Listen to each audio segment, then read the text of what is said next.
Avant de commencer cet épisode, je voudrais vous parler du Comedy Spot, le partenaire de Compose.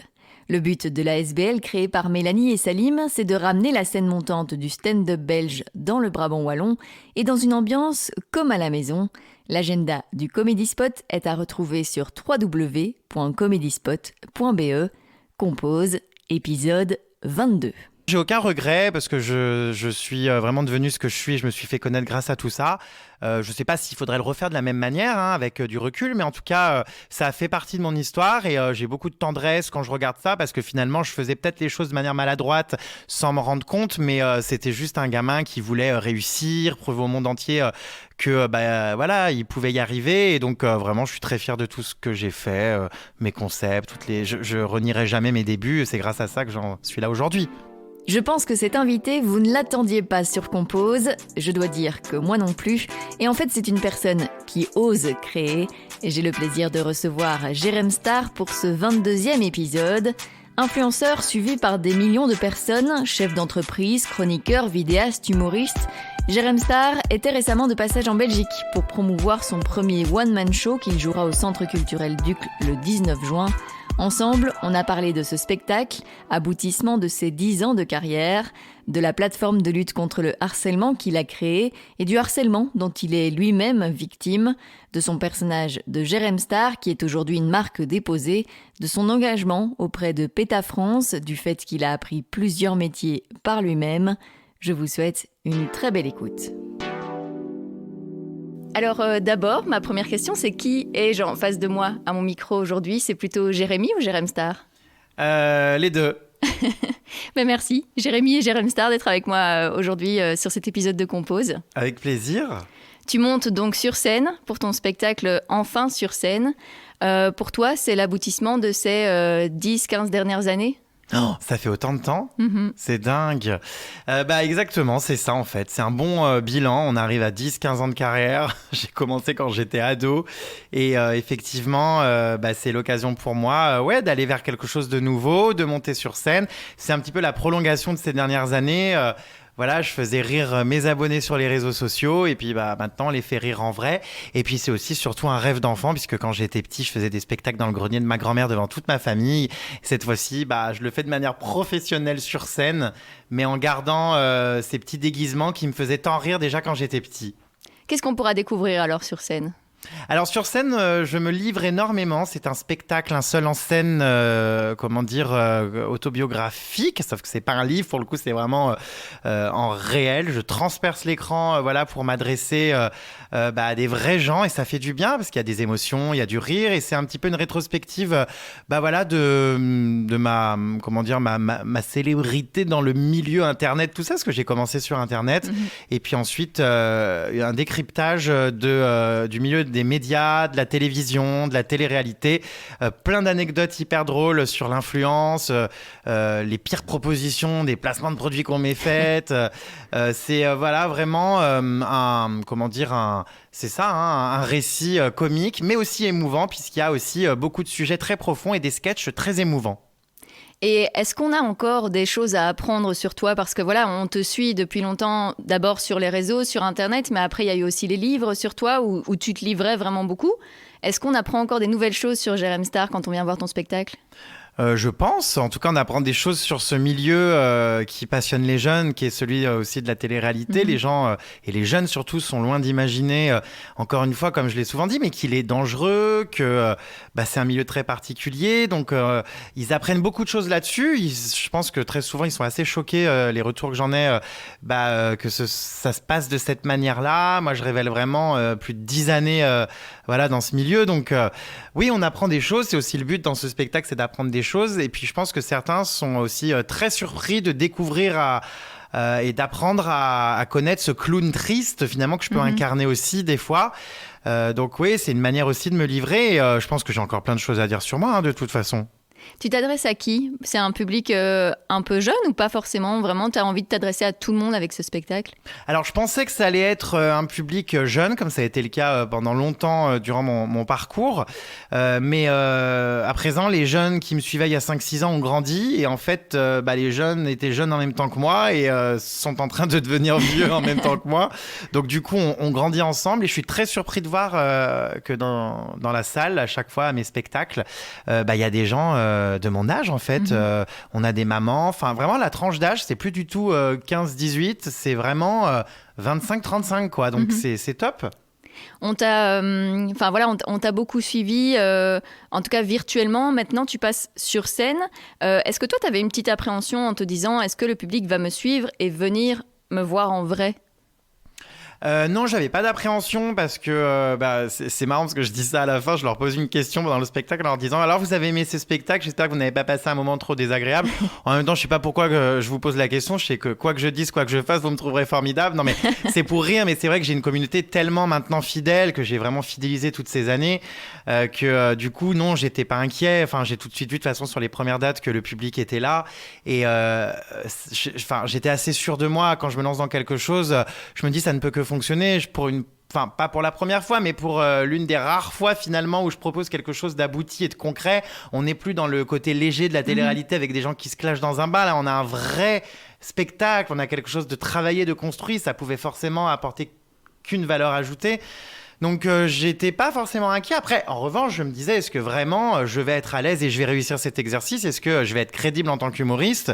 Ça, c'est autre chose parce que entre faire des stories sur Internet et des contenus digitaux et entre se produire sur scène, il y a quand même un monde.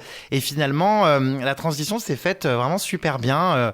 Et je suis hyper heureux et des fois j'ai envie de pleurer sur scène parce que je me vois un petit peu comme si je montais avec mon âme montait au-dessus de moi et me voyait sur scène. Et je me dis mais waouh, je suis en train de le faire, ça plaît, les gens rigolent et j'ai envie de pleurer d'émotion. Je me dis c'est génial, je peux mourir en paix, j'ai fait ce que je voulais. J'ai pas envie de mourir tout de suite. Oui, non. T'es fier de toi quand tu vois tout le chemin parcouru pour en arriver là? Ouais, je suis hyper fier, hyper heureux. Ça peut paraître un peu mégalo, mais c'est surtout que ça me réconforte dans le fait que j'ai eu raison de m'accrocher et d'y croire et de pas baisser les bras quand tout le monde m'attaquait, quand j'ai été victime de cyberharcèlement, de polémiques, tout ça. Du coup, ça me remonte le moral et je me dis rien n'est jamais perdu dans la vie. Et d'ailleurs, ce spectacle est aussi un message pour toutes les personnes qui n'ont pas confiance en elles ou qui sont harcelées dans la vie, tout ça. Je suis vivant, debout sur scène. Vous le pouvez aussi. On se remet de tout à condition d'y croire. Justement, ouais, tu parles de cyberharcèlement. Tu as lancé une plateforme justement pour combattre ce cyberharcèlement et le harcèlement aussi de manière générale. Pourquoi c'était important pour toi de faire ça ? Alors, c'était hyper important pour moi parce que j'ai été des deux côtés.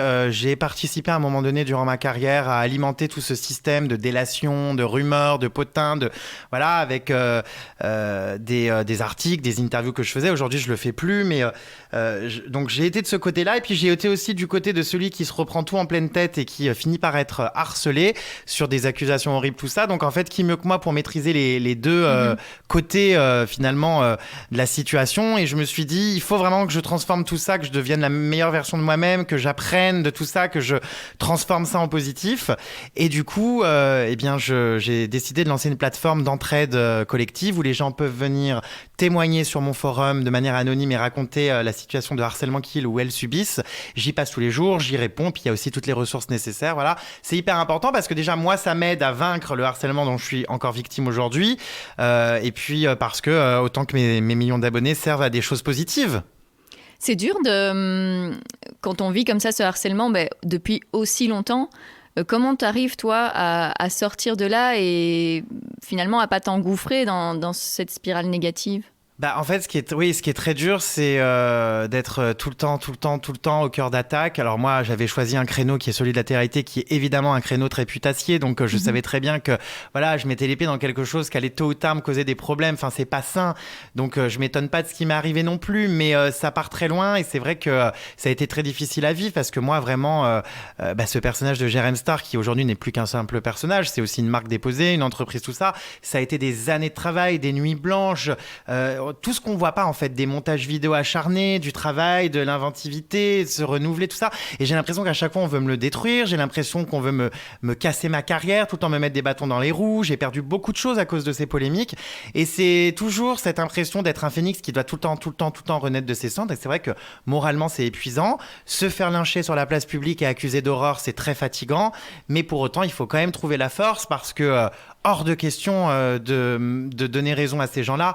Je connais des influenceuses qui se sont suicidés. Encore récemment, on a une youtubeuse maman qui s'appelait Mavachou qui s'est suicidée à cause du harcèlement. Et je me dis, je dois rester en vie pour ces gens-là, pour continuer le combat et je ne peux pas mourir.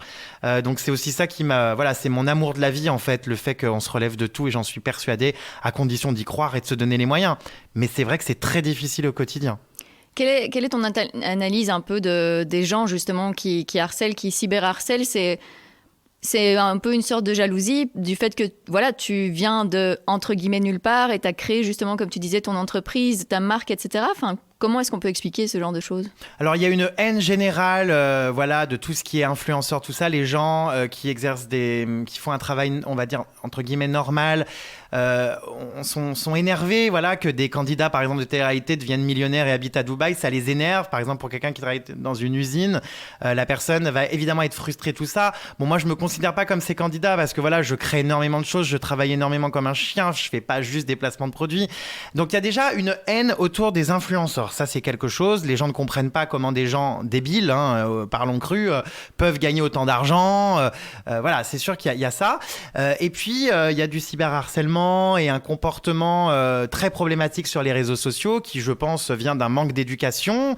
Voilà, des parents qui n'ont pas expliqué à leurs enfants que déjà avoir des réseaux sociaux trop tôt, c'était trop tôt, qu'on ne pouvait pas dire tout et n'importe quoi sur les réseaux sociaux et qu'il fallait les éduquer, ces enfants-là, parce que non, ça n'est pas une zone de non-droit. Donc il y a un gros problème, je pense, éducatif. Dieu merci, les écoles, le gouvernement, tout ça travaille dessus. Mais voilà, on prend encore Internet comme un endroit où on peut se cacher derrière un pseudo anonyme. C'est faux, puisque moi, voilà, j'ai une quinzaine de procédures judiciaires en cours. J'ai fait condamner des personnes et on a retrouvé leur identité. Et t'es content quand tu vois que la justice, en tout cas, peut être efficace dans ce cas-là? Ah bah c'est ma plus belle victoire, même si la justice, le temps judiciaire est très long. Ouais. Dieu merci, aujourd'hui on peut, c'est le point positif pour le coup des réseaux sociaux, essayer de rétablir le tir et voilà, rectifier le tir. Mais je suis content évidemment quand il y a des décisions judiciaires. Moi j'ai en plus réussi à faire condamner des personnes pour notamment un journaliste pour cyberharcèlement à de la prison ferme. Donc c'est des belles victoires et de la jurisprudence. Mais le temps judiciaire est encore beaucoup trop long et ça la justice ne l'a encore pas compris. Et le tribunal populaire des réseaux sociaux est immédiat, donc c'est compliqué. Mais c'est sûr que voilà, moi, je règle mes comptes avec les vraies institutions de la justice et pas les réseaux sociaux. Donc je suis content évidemment quand il y a des victoires comme ça parce que c'est finalement la justice qui a la vraie décision en fait. Outre le harcèlement, tu as un autre combat, tu t'es engagé auprès de PETA. Pourquoi c'est important d'utiliser ton image pour cette cause-là, pour la cause animale ? Alors, j'ai toujours adoré les animaux au tout départ. Je voulais pas forcément être activiste. Enfin, d'ailleurs, je ne suis pas activiste, mais la PETA m'a contacté pour me proposer une action de rue devant Louis Vuitton. Alors, moi qui suis pas du tout marque de luxe, tout ça, ça me parlait.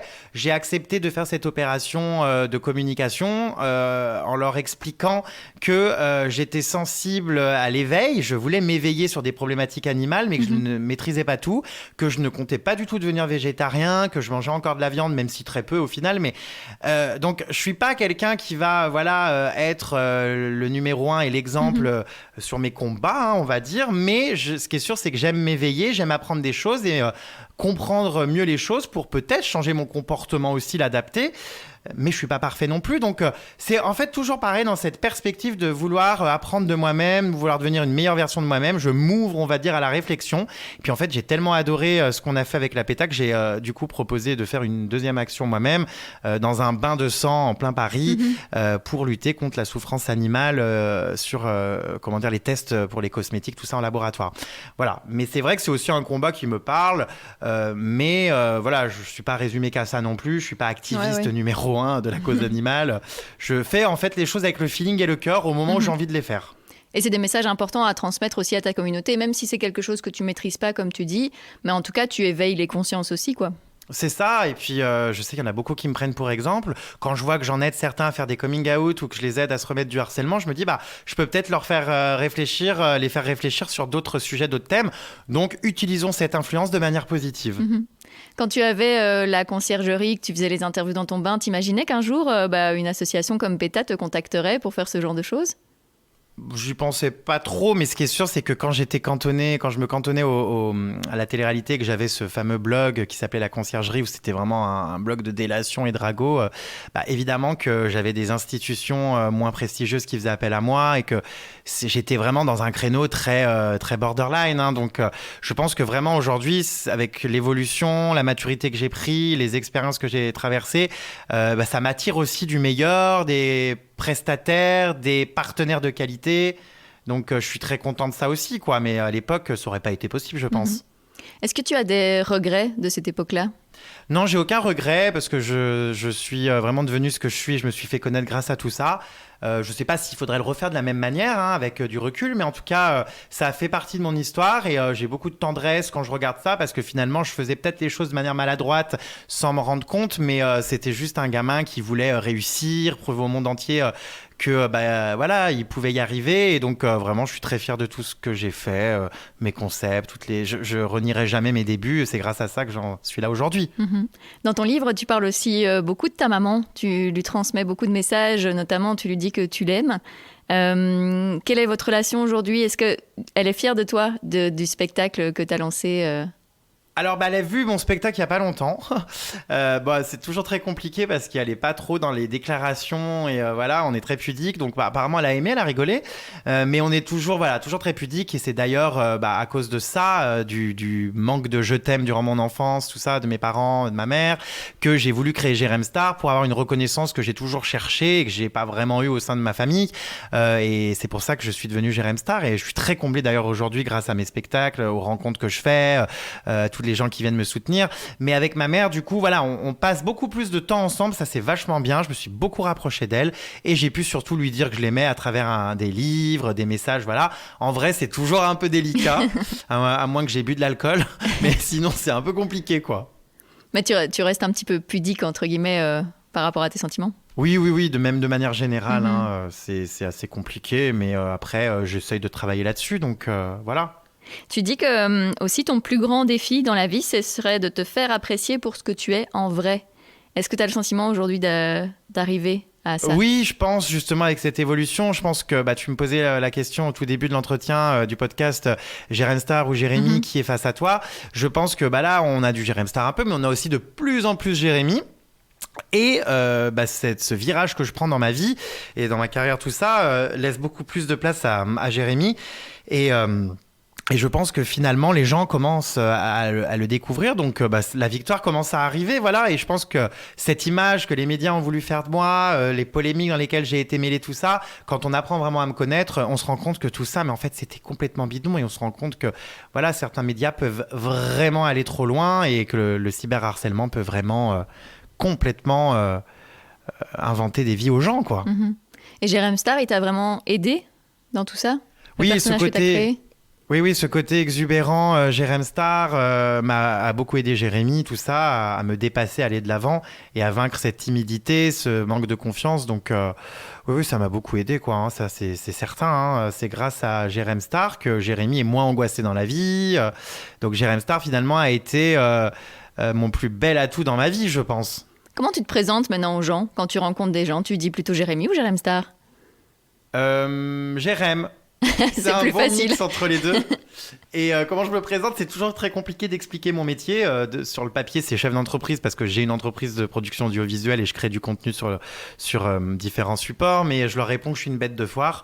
Ça va plus vite parce que sinon les gens comprennent pas les cris, les stories, l'humour, tout ça. Donc je réponds de manière très... je vulgarise. Je suis une bête de foire. Voilà, j'amuse le public, je divertis la foule. Et au fur et à mesure, il y a tous ces métiers que tu as appris. Tu as tout appris tout seul ? Bah, c'est vrai qu'en fait, je suis en train de réfléchir que les études que j'ai faites n'ont rien à voir avec tout ça, parce que j'ai fait des études dans le tourisme. Ah oui, non. Bon, j'ai fait des études littéraires et de communication, donc il y avait évidemment ce côté un petit peu communicant. Mais c'est vrai que j'ai appris tout seul à faire des montages vidéo, j'ai appris tout seul à devenir journaliste, j'ai appris tout seul à être humoriste, j'ai appris énormément de choses sur le tas, en fait. Hein.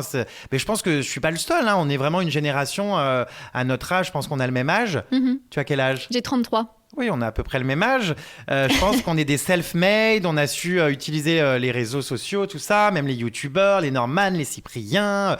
On est une génération qui aujourd'hui, avons appris à se créer nos propres métiers et puis à apprendre sur le tas, quoi, par nos propres expériences.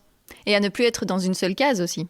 C'est ça, les gens aiment beaucoup mettre dans les cases. C'est pour ça, à chaque fois, on veut me présenter, me définir. C'est très compliqué de me présenter et me définir parce que les gens ont l'habitude de mettre des gens dans des cases. C'est ça, maintenant, on occupe plusieurs métiers, plusieurs choses, plusieurs compétences. Quels sont tes prochains projets ou tes prochaines envies? Alors, mes prochains projets, alors déjà terminer ce one-man show, faire mes premières dates de spectacle ici en Belgique. Parce que je me suis jamais produit en Belgique, donc j'ai hâte de voir si le public belge est aussi chaleureux que quand je venais pour dédicacer mes livres, mais j'espère que oui, ils ont l'air bons vivants. On pourra manger ensemble des frites et boire, comment ça s'appelle la bière? Votre mot c'est quoi? Oh, on a plein de bières. La Jupiler. Non, mais il y a un mot, j'avais dit un mot sexuel et on m'avait dit, ah, mais non, mais ça désigne une bière, bon, je sais plus. Il y avait un mot de comique tout à l'heure à la radio, je sais plus comment ça s'appelait, enfin bref. La pine. Ah, la pine. Ouais. La pine. Ouais. Je crois que c'était la pine. Ça, c'est une bière chez nous. C'est une bière, voilà. Voilà, donc c'est ça, le principal projet, on va dire, c'est de continuer ma tournée de One Man Show, de m'éclater, de vivre chaque instant comme si c'était le dernier, et puis de travailler sur un deuxième spectacle. Je suis déjà en train d'écrire des idées. Et puis déjà, ça prend beaucoup de temps, parce qu'en plus des vidéos à tourner pour ma chaîne YouTube, des stories à alimenter toute la journée, du storytelling que je fais en permanence, parce que je produis quand même à peu près 1 heure de contenu par jour finalement, donc ça prend énormément de temps. Voilà, c'est déjà pas mal de projets. C'est déjà pas mal. Est-ce que tu dors parfois? Très rarement. Pour moi, dormir, malheureusement, est une perte de temps. On dormira quand on sera mort. Donc, je dors des fois 2 heures par nuit, au plus 6-7 heures quand j'ai le temps. Mais c'est vrai que j'ai tellement de choses à faire, ça bouillonne en permanence. Franchement, ça me saoule de dormir. Est-ce que, justement, tu dois un peu te canaliser parfois quand tu as trop d'idées de choses à réaliser? Ouais, mais j'arrive pas en fait, parce que c'est en permanence en ébullition. C'est aussi ça, le métier de Jérém Star finalement, c'est qu'en fait on décroche jamais, contrairement à un CDI ou un salariat, on va dire. Quand tu rentres chez toi, t'as terminé. Bah là, moi en fait jamais.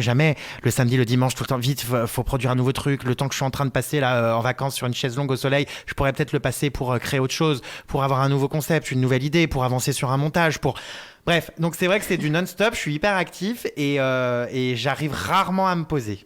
Et tu arrives à t'entourer de personnes pour t'aider, justement? Non, je délègue très peu, voire pas du tout, parce que c'est tout le temps mal fait, ça me va jamais. Enfin bref, on n'est jamais mieux servi que par soi-même. J'ai bien sûr des gens qui m'aident, mais on va dire que tout le contenu créatif et le contenu tout simplement éditorial, ça ne peut passer que par moi. Et j'ai besoin de maîtriser tous les sujets que je fais. Donc voilà. Mais après, oui, j'ai quelques personnes autour de moi, mais de toute façon, ça reste difficile parce que j'ai toujours peur d'être trahi. On ne sait plus à qui faire confiance et on ne sait plus pourquoi les gens sont là. Donc c'est difficile.